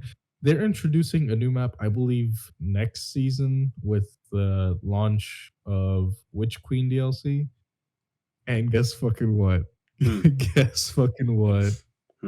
It's not even a new map. It's a map from Destiny 1. Jesus fucking Christ, dude.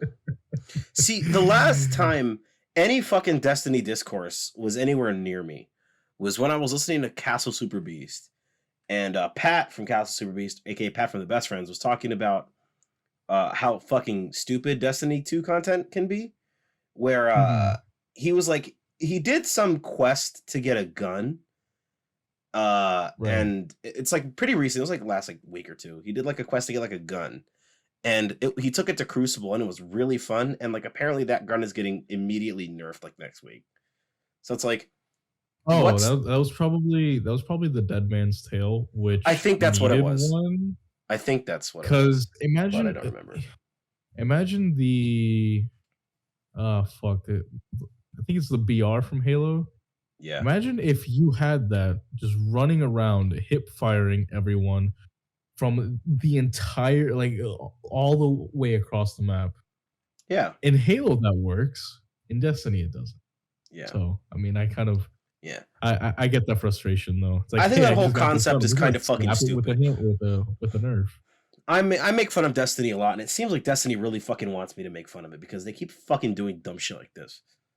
Jesus fucking Christ! If I was playing fucking like Virtua Fighter, and they announced, "Hey guys, most people don't play Akira. We're taking him out of the game," I'd fucking burn Sega to the fucking ground. So, so to have something that you paid $40 for just taken a fucking way without you having any power to stop it is fucking nuts. And if any game company tried to do that to me, I'd burn them to the fucking ground. Take my fucking money? Are you serious? You know, what's funny is that after this, people actually went into their terms of service. And in there, it directly states that you don't own the game. You own a license for the game, and that they can change it however they see fit. Yeah. And I found that so funny. Yeah. Just I don't know. It's just I know that this is like starting with Bungie, right? But Bungie is in all ways like there's no other way to put it, but they're a huge company, right? They make billions, maybe not billions, but I'm pretty sure it's billions. Tens of millions of dollars each year. Probably hundreds of millions, considering that like in one of the events, I think it was a Christmas event, they had a special finisher that was only for money. They made a few $100,000 within the first day. Jesus Lord. So I wouldn't fucking doubt it. I mean, look, this is life in the days of buying games digitally, man. This is what happens when you buy games digitally. They can do this shit to you. Buy your games physically. Mm-hmm. I don't give a fuck who you are. Buy them physically. I am buying all my games physically. Motherfucker, I bought Lost Judgment digitally and physically before it even fucking released. I'm not taking chances and having this shit get taken away from me ever. Never. It's not happened to me yet, and I'm not going to let it happen to me. People used to fucking roast me in high school. Why would you buy your games digitally, dude? Why would you do that? I don't want to have to get up to change my game. Yeah, but when they fucking say that you can't play it anymore, that was in the TOS for Steam and for PlayStation, I believe. They said that that you don't own the games. That you just own the license. And I saw that years ago. In like 2016, 17, I said, I'm never buying another digital game again. No. Yeah. Buy physical. If you love the game, if you really truly love the game, buy it physically. Buy it again. Fuck it, bro. This hobby is already incredibly expensive. And if you don't want to lose something like that, 60. Huh? What's another 60, you know? You spend hundreds of dollars on a gaming PC or on a console, you spend $60 on the game to buy it digitally, and then the company goes and takes it from you. Just buy physical, and this is not a problem. If you buy it physical to have the disc and then digital to have it on the console, that's fine. You know, that's what I do for games that I really like. In case of emergency, break glass. Glass being my game collection. That's what I did when Sony said they were gonna take down the fucking PlayStation Store. You know how many games I went and bought just for that? I owned Persona 4 Arena Ultimax on my 360. But when Sony said, hey, we're taking the store down, I dropped like $80 to get all of the shit on the PS3 version. I said, fuck it. They can't take that away from me.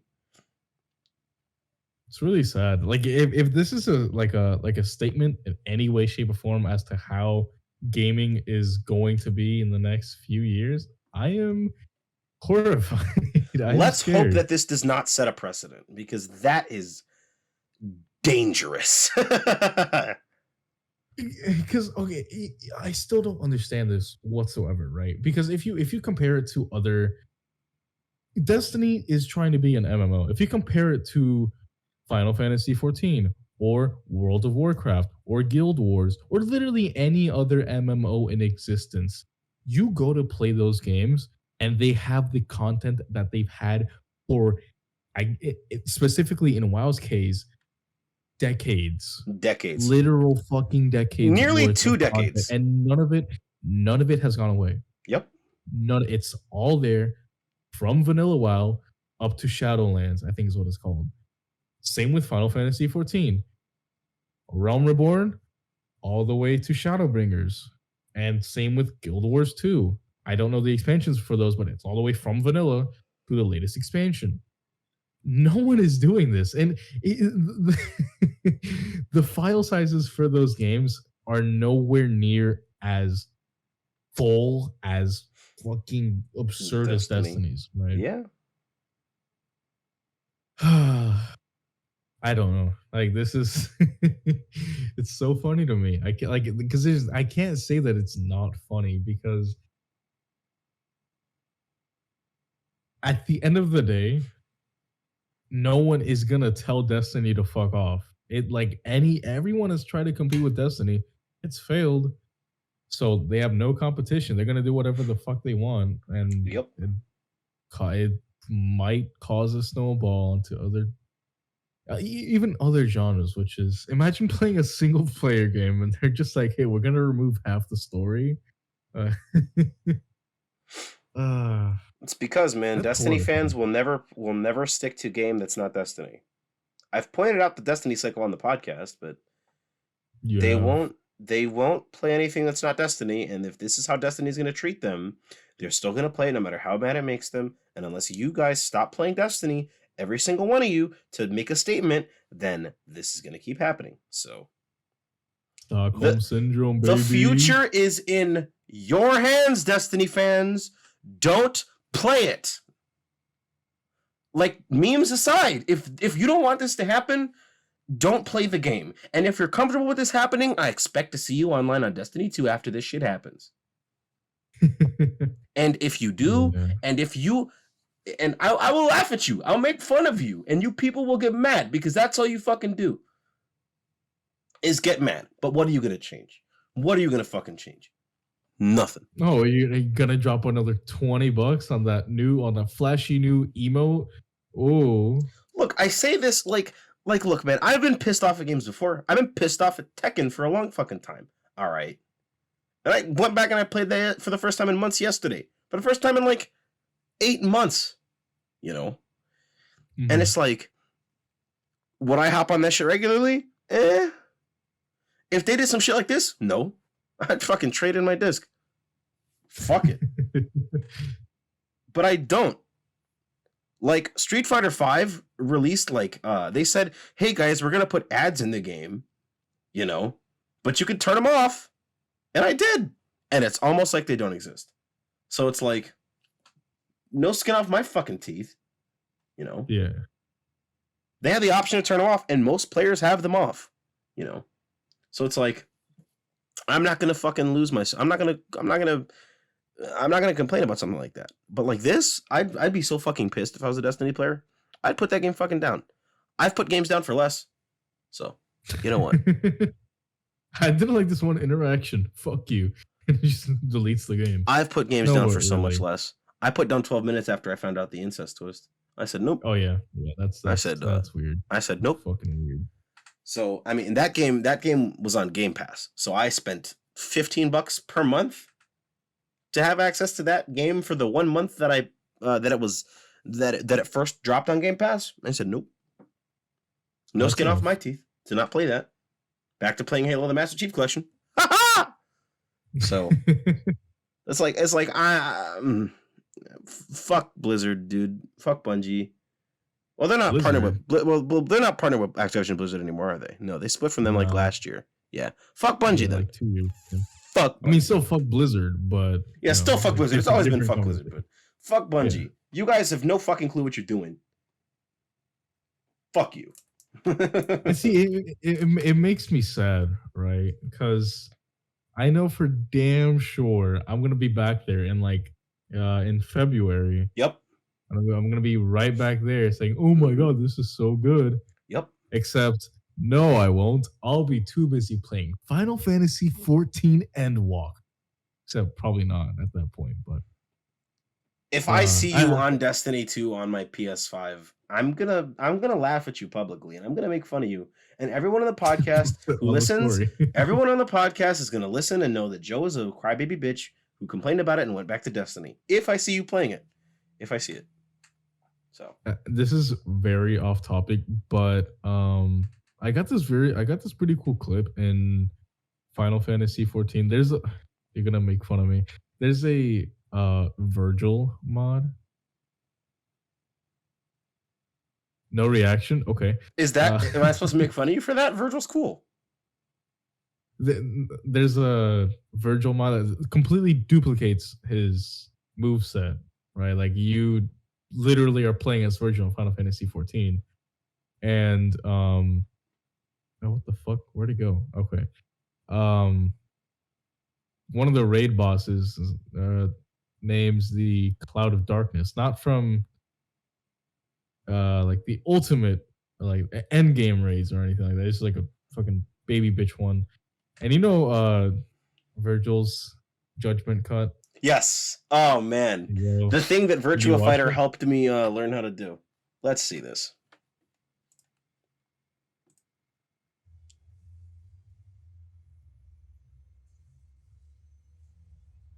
Is he gonna get a perfect judgment cut? Nice, nice. And the boss died right as I cast it. It was Nice. fucking sexy. Now go into Virtua Fighter and play as Akira and go do the stun pummel. Go ahead. Shit, I'll boot it up right now. Go ahead and do the fucking Teishitsu Dantai. Go ahead.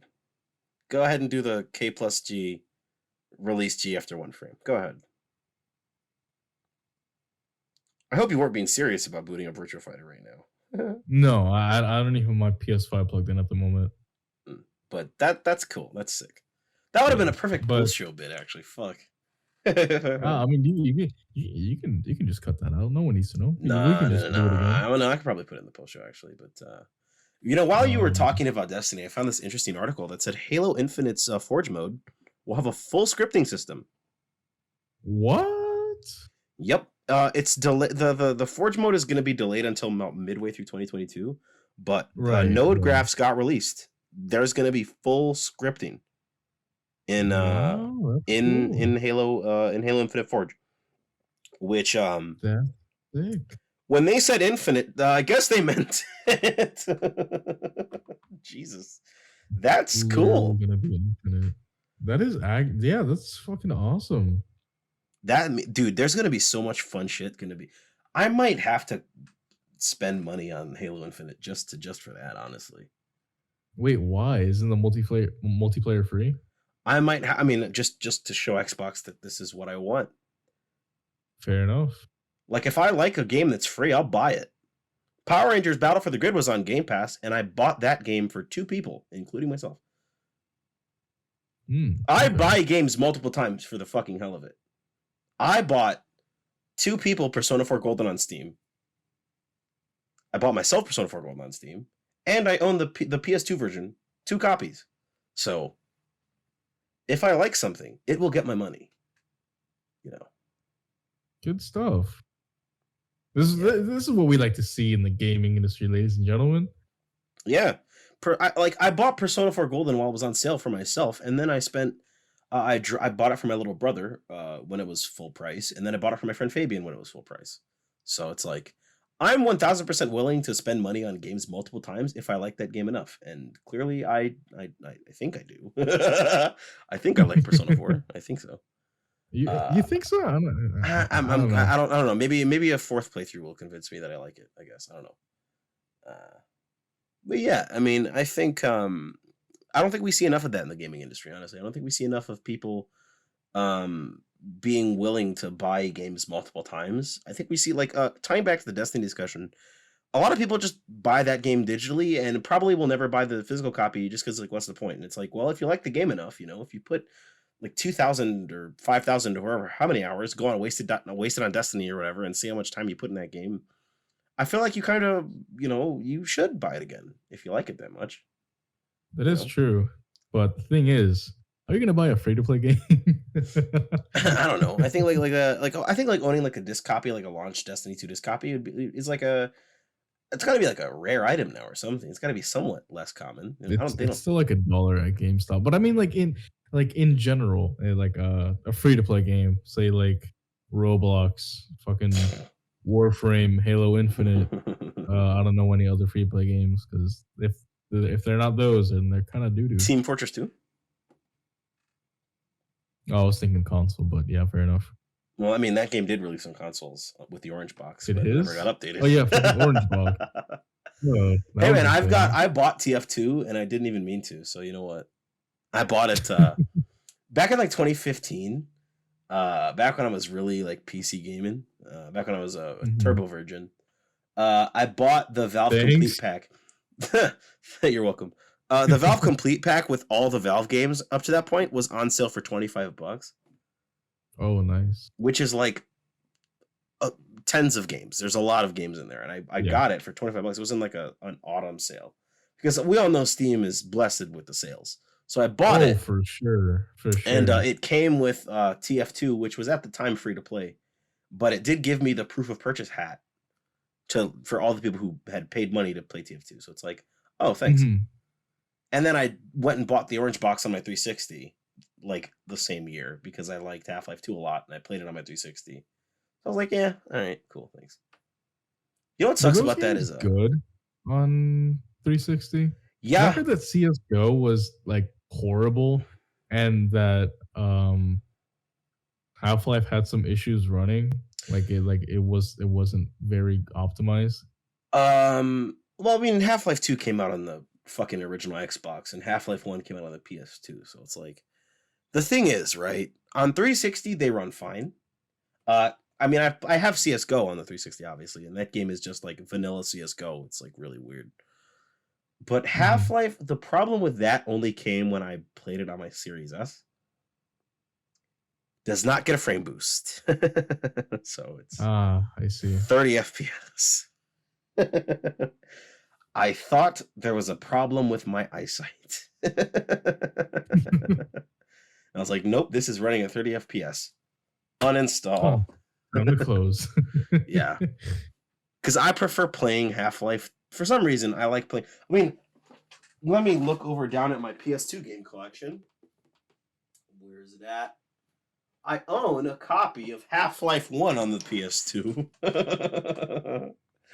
that I'm going to show you a picture of right now as we speak. Please do. I own a copy of it. Actually, I think my memory card is inside of here. No, it's not. It's inside Spider-Man 2. But, I mean, I prefer playing shooters with controller because it just feels a lot more intuitive to me, but I know it's not as accurate.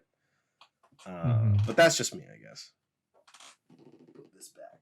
I have all my games alphabetized, so I have to put this back. You said you have all your games what?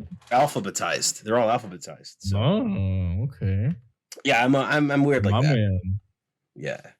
The only time I don't alphabetize my games is when they're if there's like games in a series, I'll put them in series order in that series,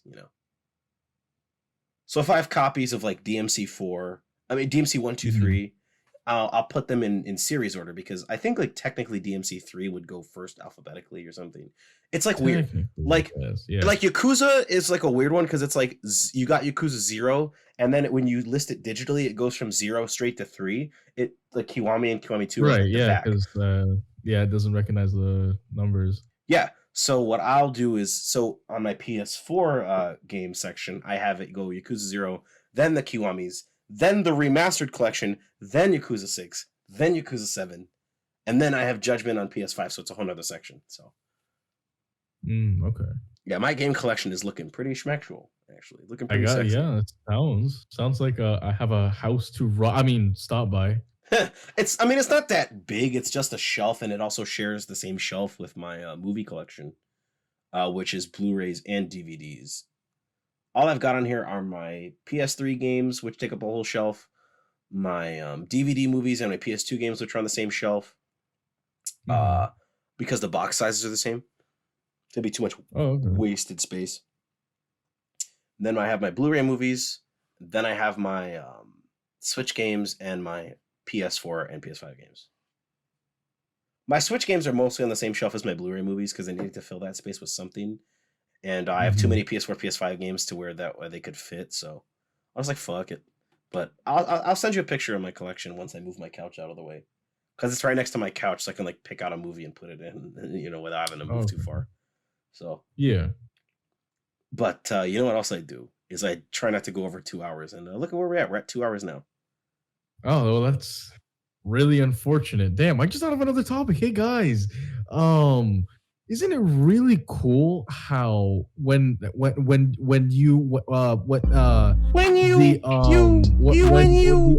goddamn shit. Ham sandwich.